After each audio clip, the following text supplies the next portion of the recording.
आधी रात में जब मैं अपने ससुर पर अपनी टांग उठाकर उन्हें अपनी तरफ खींच रहा था तो उन्होंने मुझे धक्का दिया और घबराते हुए कहा, अरे दामाद जी, ये तुम क्या कर रहे हो? अरे मैं तुम्हारी पत्नी नहीं हूँ। तुम्हारी पत्नी तुम्हारे सास के साथ सो रही है। मैं तुम्हारा ससुर हूँ। मैंने शर्म से सिर झुका लिया और जल्दी से निकल गया। मैंने जानबूझकर माँ बाप की इकलौती बेटी से शादी की थी।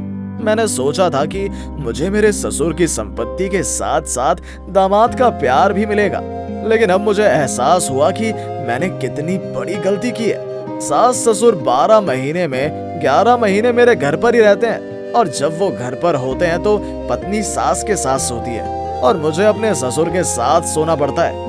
पिछली बार कब मैं अपनी पत्नी से मिला था मुझे याद भी नहीं है, और जिस महीने मेरी सास मेरे साथ नहीं रहती उस महीने भी चैन से सो नहीं पाता।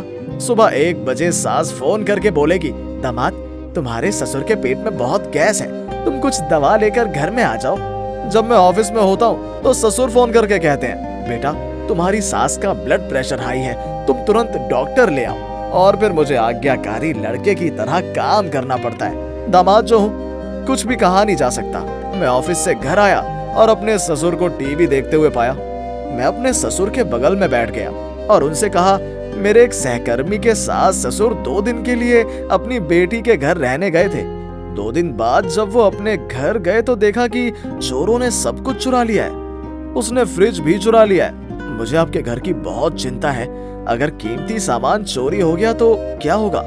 मेरे ससुर ने मेरी तरफ देखा और मुस्कुराकर कहा, दामाद जी चिंता मत करो, उन्होंने चीनी ताले का इस्तेमाल किया होगा, इसलिए चोर ने आसानी से ताला तोड़ दिया होगा और चोरी कर ली। मैं जापानी ताला इस्तेमाल करता हूँ और मेरे पास बहुत से ताले हैं। मैंने बहुत सारे ताले लगाए हैं। चोर के पास ताला तोड़ने और चोरी करने की शक्ति नहीं है। ससुर की बात सुनकर मेरा मूड खराब हो गया। कब से मैं उन्हें घर छोड़ने की बात कर रहा हूँ, क्या वो उन्हें समझ नहीं आती? उस दिन मैंने अपने ससुर को बालकनी में बैठे देखा। मैं अपने ससुर के बगल में जाकर बैठा और कहा, मेरे एक दोस्त की शादी मेरे बाद हुई और अब वो एक बच्चे का पिता बन गया है। क्या आप पोते पोतियों का मुंह नहीं देखना चाहते? ससुर खुशी से मुस्कुराकर कहते हैं, हाँ दामाद जी, मैंने अपने पोते पोतियों का चेहरा तो जरूर देखना है। मैं कब नाना बनूंगा? मैंने मुस्कुराते हुए धीरे से कहा, अगर आप हर वक्त दामाद के घर में रहने लगे और अपनी बेटी के साथ सोने लगे तो पोते पोतियों का मुंह कैसे देख पाएंगे? क्या पोते पोतियां आसमान से गिरेंगे? ससुर थोड़ा हैरान होकर कहने लगे, क्या कह रहे हो दामाद जी?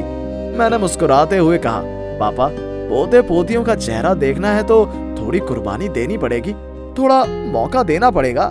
मेरे ससुर ने मेरी बात सुनकर मेरी तरफ देखा और मैं उनके सामने से उठकर चला गया।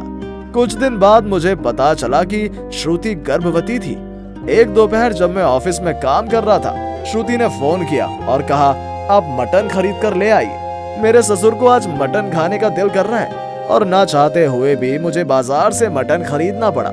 मैं ड्राइंग रूम में बैठकर टीवी देख रहा हूँ और मेरे ससुर डाइनिंग टेबल पर बैठकर मटन खा रहे हैं। तभी टीवी पर एक खबर आई, जिस बाजार से मैं मटन लेने गया था वहाँ कुत्ते का मांस को अक्सर मटन कहकर बेचा जाता है। ससुर को आश्चर्य भरी निगाहों से देखा तो ससुर ने मुस्कुराकर मटन चबाते हुए कहा, दामाद जी, मटन आज काफी अच्छा है, लेकिन चर्बी थोड़ी ज्यादा है। अपने ससुर की बातें सुनकर मुझे शक हुआ।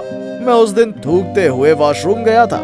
श्रुति ने कहा, मैं माँ बनने वाली हूँ और तुम उल्टी कर रहे हो। मैंने हाफते हुए कहा, इसमें क्या है, मैं भी पिता बनने वाला हूँ तो मुझे भी उल्टी हो रही है। और क्या तुमने मटन खाया है? नहीं, पिताजी के अलावा किसी ने नहीं खाया। एक काम करो, उसे फेंक दो। एक पीर बाबा ने मुझे फोन किया और कहा, गर्भवती महिलाओं के लिए मटन खाना सेहत के लिए अच्छी बात नहीं है। श्रुति हैरान रह गई और बोली, किस पीर बाबा ने तुमसे ये कहा? मैंने गुस्से से कहा, मुझे नागा साधु ने कॉल किया था। अभी जाओ, मैं जो कहता हूँ वो करो।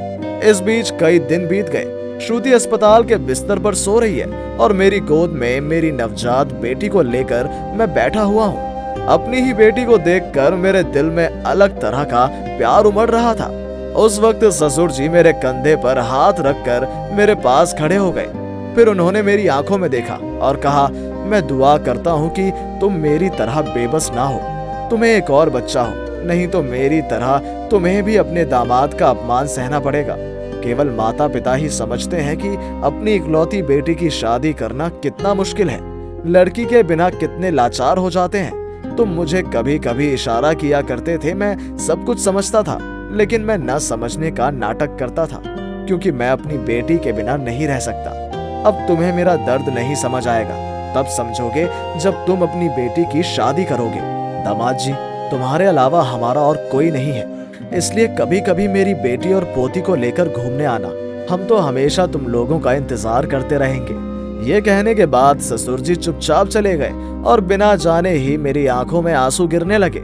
मुझे अपनी गलती का एहसास हुआ। अपनी इकलौती बेटी की शादी के बाद माता पिता वास्तव में असहाय हो जाते हैं।